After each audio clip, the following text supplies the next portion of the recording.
Olá! Então, gente, hoje a gente vai dar continuidade ao estudo de mais três gêneros textuais de veiculação de informações, que são a carta, a circular e o e-mail, né? Então, vamos ver no que consiste cada um desses gêneros, como elaborar cada um desses gêneros, eles têm as suas especificidades, tá? Conhecer um pouco mais cada um deles para que a gente não cometa gafes aí na hora de redigir documentos oficiais. Então, vamos começar. Então, vamos começar pela carta. O que é a carta, né? A gente tem essa autora aí, a Flores, que diz que a carta, ela equivale a uma carta social, né? Aquela carta que a gente conhece, carta comum, só que, sendo um gênero oficial, ela é utilizada no serviço público. Para fazer o quê? Pedidos, convites, manifestar agradecimentos ou transmitir informações. Só que não só no serviço público, gente. A carta também é bastante utilizada por empresas particulares. E a autora aí também sublinha que os cidadãos comuns, nós, né, pessoas físicas, particulares, nós podemos fazer uso da carta para nos comunicarmos com autoridades públicas, uma vez que a gente não pode expedir ofício, né? Nós não somos instituições públicas nem particulares. Nós, enquanto pessoas físicas, nós podemos nos utilizar da carta, né, para nos comunicar com empresas, com órgãos públicos, já que os ofícios, né, nós não podemos emitir. Então, como é que a gente faz uma carta? Assim como no ofício, a carta também começa pelo timbre, né? Então, por causa do uso social da carta, o timbre ele pode ser apresentado de maneira completa ou não, tá? Então, no ofício, o timbre ele geralmente vai completo. Na carta, a gente tem essa opção de deixá-lo incompleto. Então, o timbre completo ele apresenta o quê? A logomarca institucional, que é o desenho, né? A razão social da empresa. O que é a razão social? A razão social é o nome pelo qual, o nome com o qual a empresa é registrada para conseguir um CNPJ e tal. É diferente do nome fantasia, né? Um nome um exemplo de nome fantasia, por exemplo, nós podemos ter Camarão e Companhia, uma empresa que vende camarão ou que exporta camarão, e essa empresa vai ser registrada, por exemplo, como a exportação de camarões Pernambuco e associados, né? Então, a razão social geralmente é um nome um tanto quanto diferente do nome fantasia, pelo qual o nome da empresa se populariza, né? Então, além disso, da logomarca e da razão social da empresa, há também o endereço para correspondência, o telefone para contato e o endereço do correio eletrônico, o e-mail, né? Então, aí nas cartas modernas, há uma tendência de suavização do timbre, ou seja, de utilização do timbre incompleto, que é conhecido aí por cabeçalho, tá? O timbre incompleto é aquele que apresenta somente a logomarca e a indicação do setor, como a gente tem aí no exemplo. Então, no exemplo aqui, a gente tem a logomarca, tá? O nome da empresa aqui, da instituição, no caso, e aqui a gente tem o setor, tá bom? Então, é uma forma bem mais simplificada de emitir as cartas, uma vez que elas têm esse cunho aí social. Depois do cabeçalho ou do timbre, a gente tem o número da carta, assim como no ofício há o número, né? Na carta também, elas também vêm numeradas, né? E esse número obedece à ordem de feitura dentro do ano. Por exemplo, carta 26 significaria que essa é a 26ª carta no ano de 2020, por exemplo. E aí esse número pode ou não ser precedido pela espécie da correspondência, né? O tipo de correspondência, cada empresa pode, o órgão pode incluir aí essa espécie de correspondência além da numeração, né? Então, e aqui a gente tem o exemplo de carta abreviado, né? O número da carta e de novo aqui a espécie da carta, né? Então, uma carta, por exemplo, essa carta seria dentro das cartas PGI, a carta número 26, tá bom? Depois a gente tem o local e data em que foi assinado, né? E aí tem algumas especificidades que nós devemos observar, por exemplo, o local e a data, né? Ele deve ser escrito, o número aqui, né? Deve ser escrito por extenso, tá? O mês. E o número não deve ter 0 à esquerda. Aqui no 9, você vê que não tem 09, só o 9. Tá? O nome do mês vem em letra minúscula e não esquecer o ponto final. Tá? Então, toda carta ela começa com essa indicação de onde é que ela foi assinada. Né? Aqui, no caso, essa carta foi assinada em Florianópolis, em 9 de maio de 2008. Tá? Então, essa é uma das principais características da carta, inclusive das cartas sociais. Aí, em seguida, a gente tem o destinatário, né? A inscrição do destinatário pode ou não ser seguida de seu endereço. Né? Coloca-se o endereço na carta, preferencialmente se for utilizado o envelope janelado.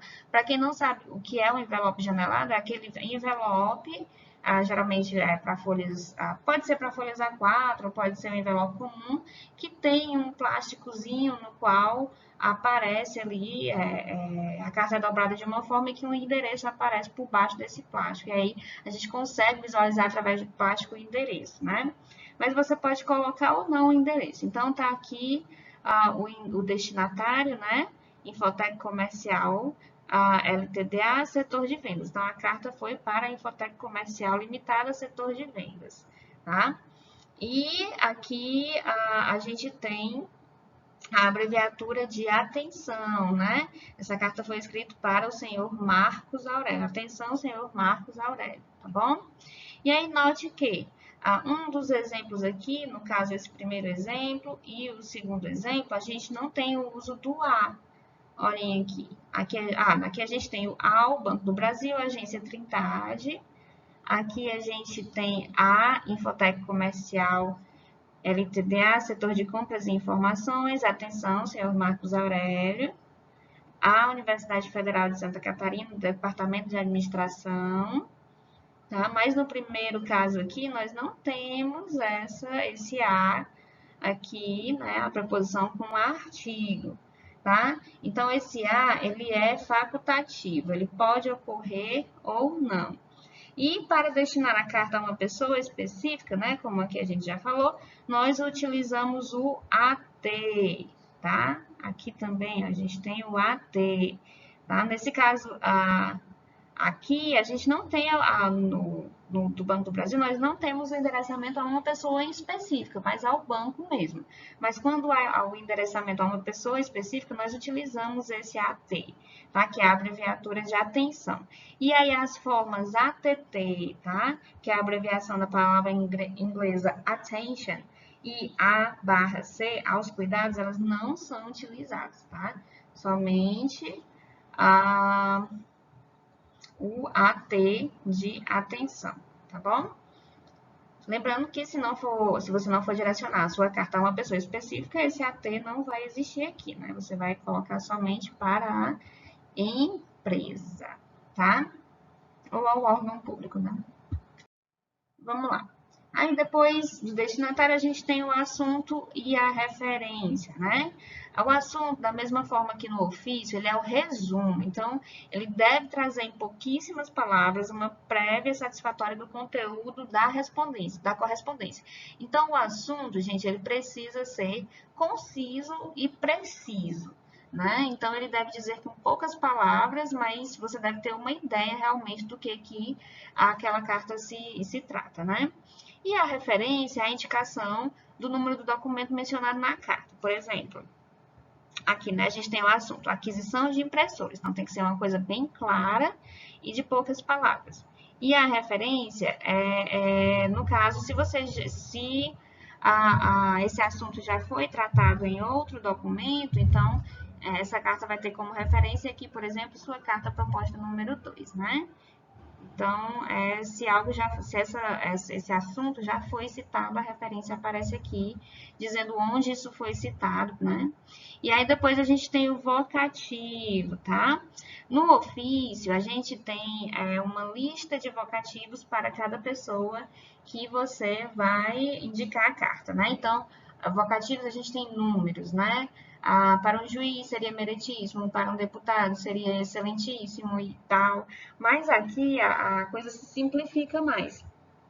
Nós temos aqui, diferente do vocativo, em ofícios, na carta a gente pode utilizar os vocativos prezados, estimados, caros, seguidos do tratamento senhor ou senhora, do nome do receptor ou do cargo, tá? Então, após o vocativo, usa-se vírgula. Um cuidado a ser tomado é aplicar a concordância em gênero e número, tá? Então, a gente tem aqui, né, o vocativo e tal, aqui, prezada senhora. Vejam que ele veio aqui depois do destinatário, né? E tem uma vírgula, né? Depois do vocativo usa-se vírgula. Então, aqui de novo, o destinatário, atenção, senhora Sofia Campos, e depois aí a gente tem o vocativo, né? Prezada senhora, tá?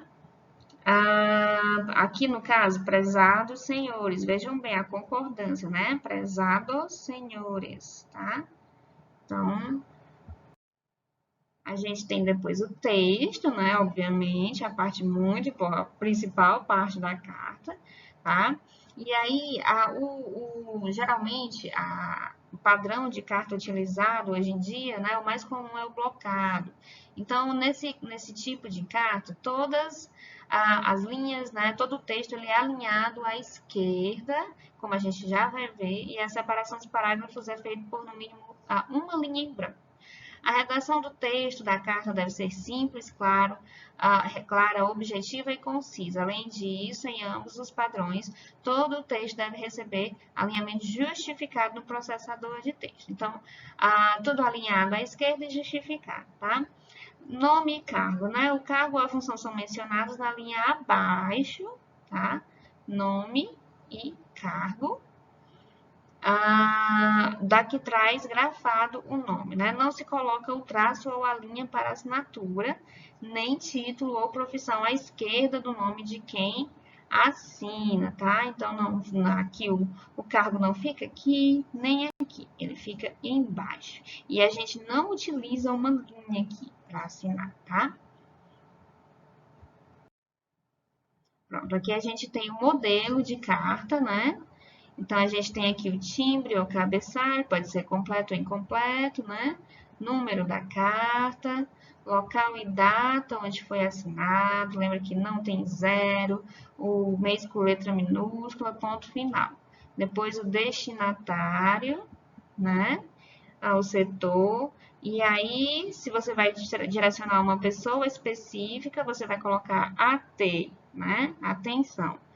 E aí o assunto, modernização dos serviços prestados, né? Uma coisa tem que ser bem clara e concisa, tá? E depois depois do vocativo você tem vírgula, né? Você pode utilizar caro, estimado, prezado, senhor, senhora, né? O texto, olha, vejam bem, o texto está alinhado aqui à esquerda, né? Porém, ele está justificado, né? Aí a gente tem aqui o fecho, atenciosamente, tá? É sempre bom utilizar o atenciosamente e tentar, esse é um fecho oficial, tentar evitar outros fechos. E aqui a assinatura, né? Precisa do nome grafado aqui embaixo, tá? Por questão de segurança, para se saber de quem realmente está se tratando. O cargo, não há uma linha aqui para assinatura, apenas a assinatura que deve constar em cima do nome grafado. Então, vamos lá. Vamos ver aqui como é que a gente faz uma circular. Qual é a diferença da circular para a carta, né? Então, vamos lá, né? Circular, o que é e como fazer? Anote que a carta anterior, ela poderia ser transformada facilmente em uma circular, né? O que é uma circular? Uma comunicação reproduzida em muitos exemplares e dirigidas a várias pessoas de um setor ou a diversos setores de uma empresa, uma vez que o assunto dessa carta é geral. Então, a carta anterior, a modernização dos serviços prestados pelos Correios, poderia ser transformada numa circular, né? Porque é um assunto geral que interessa a várias pessoas dentro daquele órgão ou daquela empresa. tá? Então, é por isso que o nome é circular, né? Porque a intenção é que essa informação circule entre os setores ou entre os empregados de um determinado órgão ou empresa. Então, para transformar a carta ou o ofício em circular, basta a gente retirar as informações específicas de endereçamento, né? Então, se você vai fazer uma circular, geralmente você faz uma circular para o órgão em que você trabalha. Então, você não precisa colocar o endereçamento, né? Você vai ter aqui o local e a data, né? A quem o interessado, o destinatário, o assunto e, prezado senhor, aqui o vocativo, e aí já começa com o texto, tá? Então, vamos lá, vamos ver aqui agora o e-mail. O e-mail é o veículo de informação, hoje em dia, oficial, talvez um dos mais populares, né, o mais utilizado. E aí, algumas pessoas, por vezes, confundem o e-mail com o e-mail oficial, no caso, com um tipo de correspondência mais informal, e aí acabam pecando, muitas vezes, por abusar dessa informalidade, ou por não prezar pela seguir as regras da gramática normativa, então acabam abusando aí da aparência informal que o e-mail passa. Mas o e-mail, quando a gente fala de e-mail oficial, ele deve seguir algumas regras, algumas padronizações, tá? Para que haja uniformidade na correspondência do órgão público ou da empresa no qual ou na qual você trabalha. Então, o que é o e-mail, né?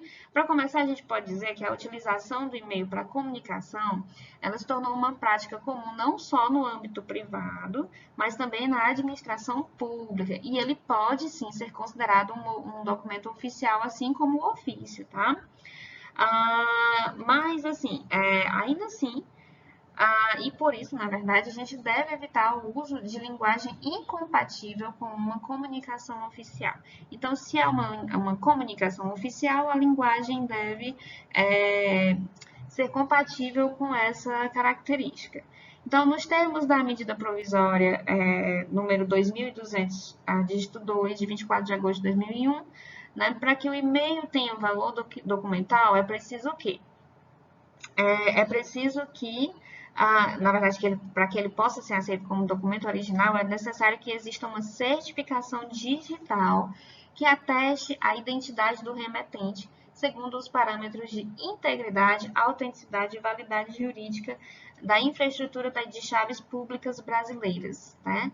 Então, a gente tem uma colocação que pode parecer um pouco complicada, mas, na verdade, o que se precisa é que o e-mail tenha certificação digital.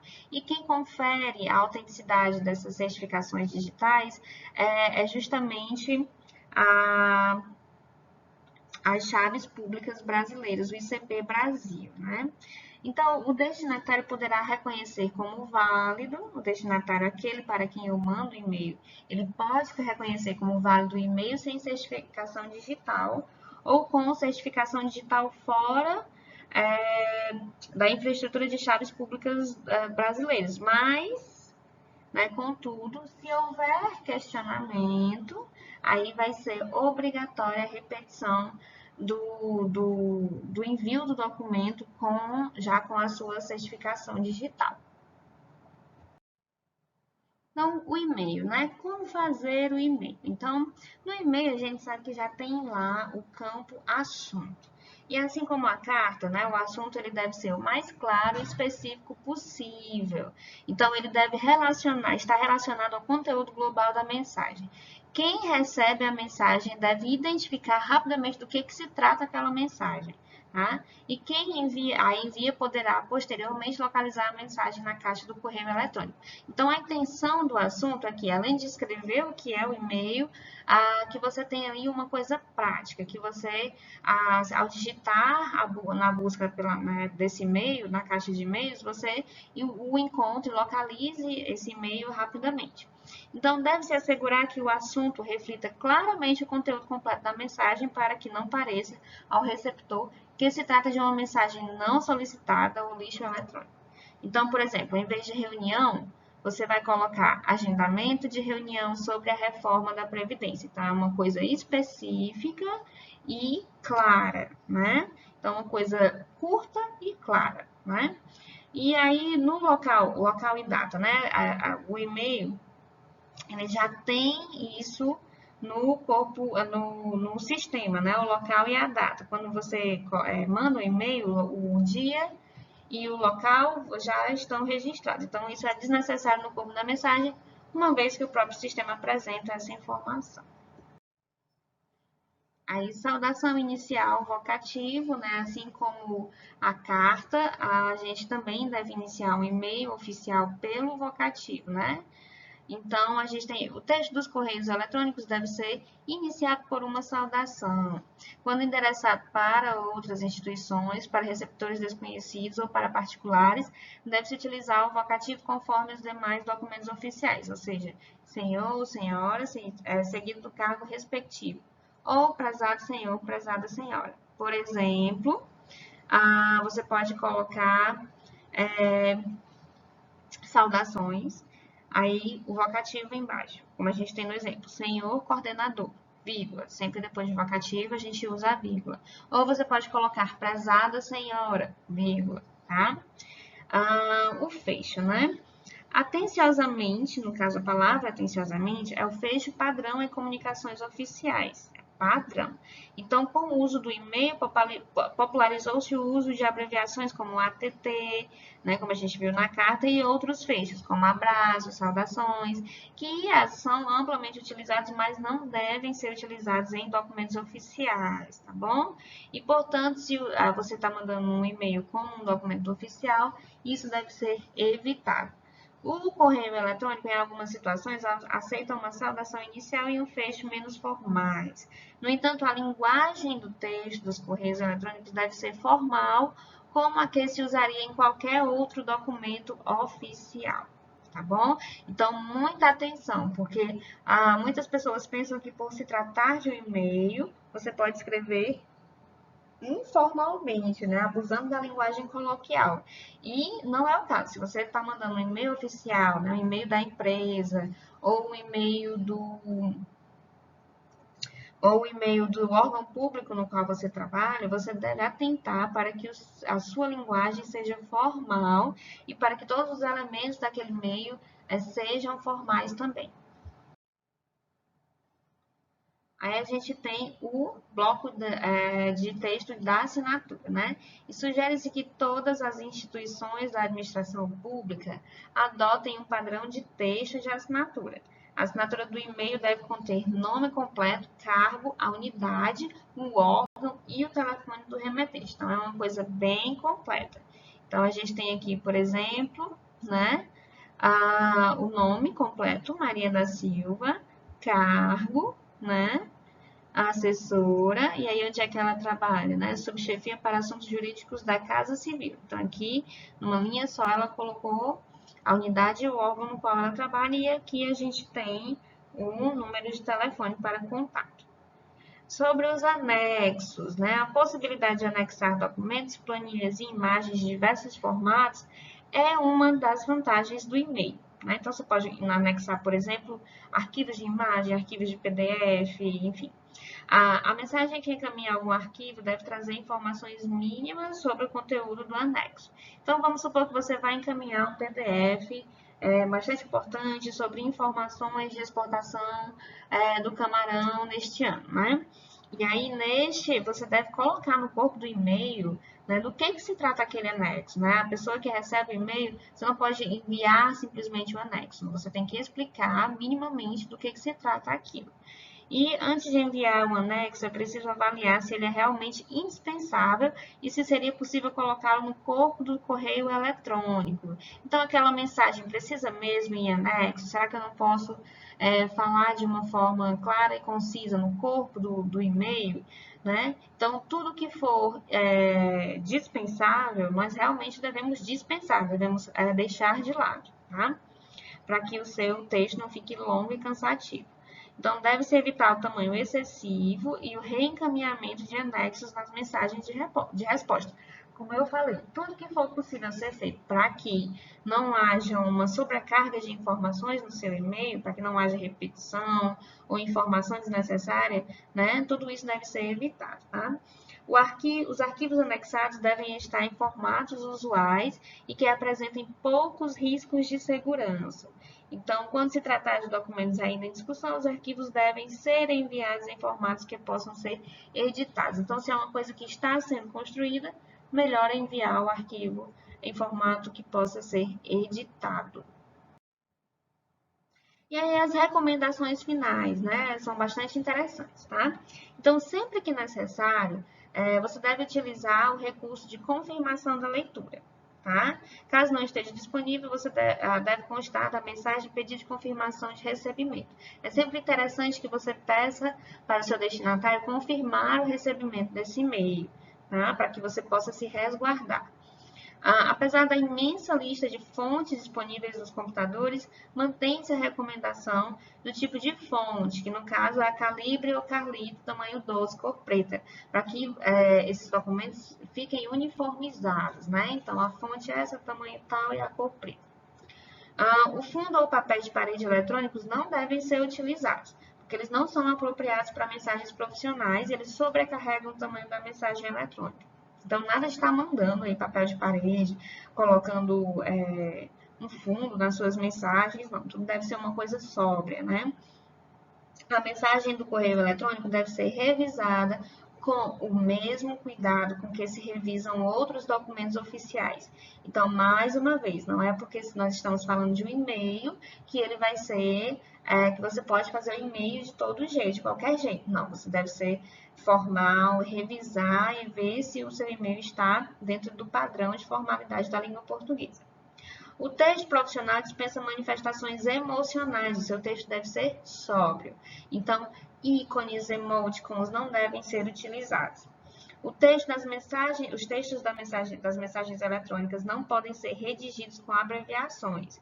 Então, nada de colocar VC, PQ, não é aqui do jeito que eles estão grafados aí, uma vez que, mais uma vez, você está tratando de uma correspondência oficial. Não se deve utilizar texto em caixa alta, né, somente aquelas letras maiúsculas grandes, para destaques de palavras ou trechos da mensagem, porque isso vai denotar a agressividade de sua parte, né? Então, evitar também o uso de imagens no corpo do e-mail, né? Inclusive das armas da República Federativa do Brasil e de logotipos, tá? Então, evitar. Não devem ser remetidas mensagens com tamanho total que possa exceder a capacidade do servidor do destinatário. Então, você deve ter um cuidado não só com a mensagem, né, mas com o que você está mandando para o seu destinatário, tanto em questão de arquivos, como a questão da configuração do seu próprio e-mail. Então é isso, gente. Atentem aí às diferenças entre esses 3 gêneros textuais de redação oficial. São importantes e vamos praticar. Qualquer dúvida, é só chamar. Tchau, tchau.